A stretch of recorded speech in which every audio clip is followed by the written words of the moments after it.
Hello, so I'm going to talk about the CYPE and remind myself how to choose walls and stuff and how to do energy analysis. So basically, it's quite easy to make your own layer, and then you just have to find the values of certain materials. And there's like a really good U value calculator that's on this website. So here we go, Vesma. Look like this. So basically you choose the kind of element you want and then how the exposure is and the temperatures, and you choose, they have a lot of things here, and you choose the density, which is pretty good, and you guess the value, typical ones. So you would do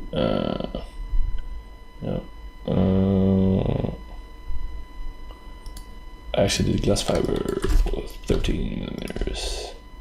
And then what I did, for example, I knew the connectivity of another one. So basically, instead of doing, that's how I did my own value.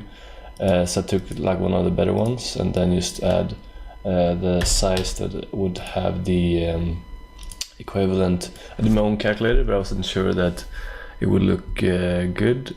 But it was kind of fine. So it will add up the R values, and then you invert that and you get your U values. So what I did was that I had the resistance of the vacuum insulated panels, which is one of the better ones, but it's very expensive and it's kind of difficult to install. No, not difficult to install, but you cannot pierce it because it loses its value. So 6.43, I would add something that is like this. I would do more and more until we have it, 6.4. So then I will continue with whatever, and then you get the value. So that's a good way, because there's sometimes a difference between the what do you say, the values people use, because sometimes they use calories per this one, but they're kind of similar though in this case, so it doesn't matter so much. Anyways, so what I did was adding more material, and I'm going to do it again so it looks like this. So basically what you do is that you go and put fiberglass and took the values and how big they are. So that's the exterior part, and then you have the insulated panels, which I found, which is very good then.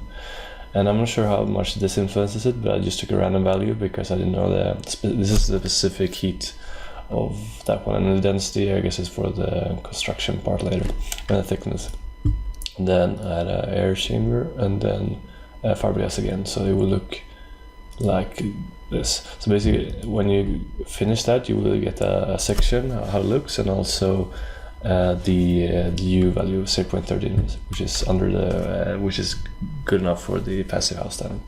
Then if you want to add your own they have pre-made stuff, and if you want to change it, you can do that. So you go click here, edit, and then you do that, and then you can continue, and you can change the thickness of your insulation or whatever somewhere. Let me check for a second. So here, if you go Icelandic, you go and you choose different ones, and you choose how big they will be. And rock wool is quite cheap. Let's do expanded. Okay. I will take the 70 just for fun. And then we'll see how that will go. So now the 0.34, which is not passive house, but let's go and make it bigger until it gets passive house. And you can choose the system.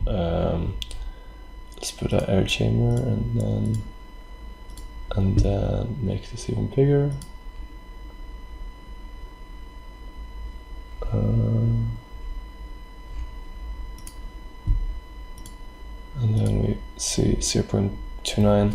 So basically we want to see that the I'm going to do that anyways. So I'm going to put that into the basement, then maybe I'll change later, because you can always do that.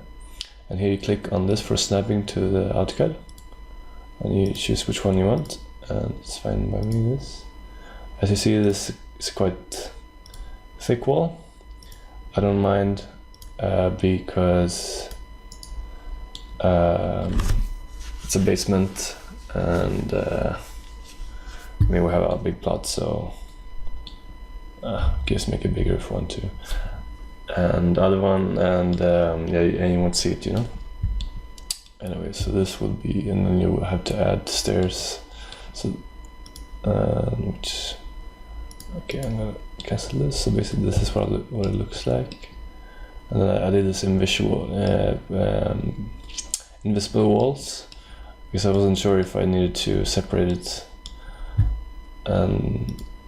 And then you can change the tabs.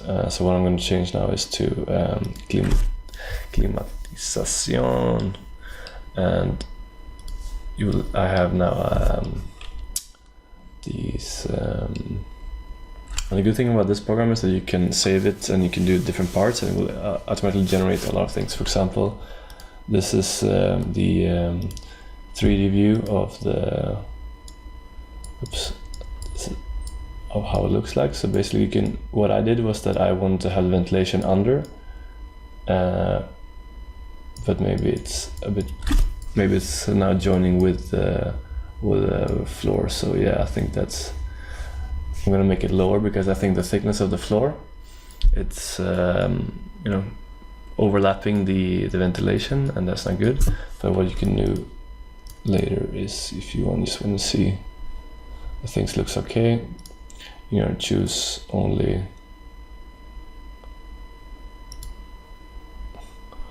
I don't understand why I cannot. I should be able to take away. Ah, yeah, here we go. Here you can go and change that.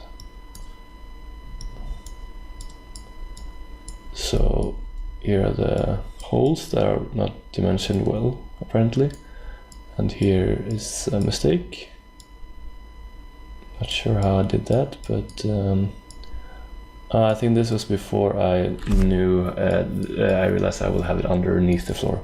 So that the default side, oh no, I put it actually on the roof, which is obviously not great. And you can take away the and the doors here. Our building is quite strange, so I guess that's fine, but oh well. So yeah, anyways, I'll see this in here and I will correct that. So I think it's better with shorter videos, so I will end here. So thank you for watching.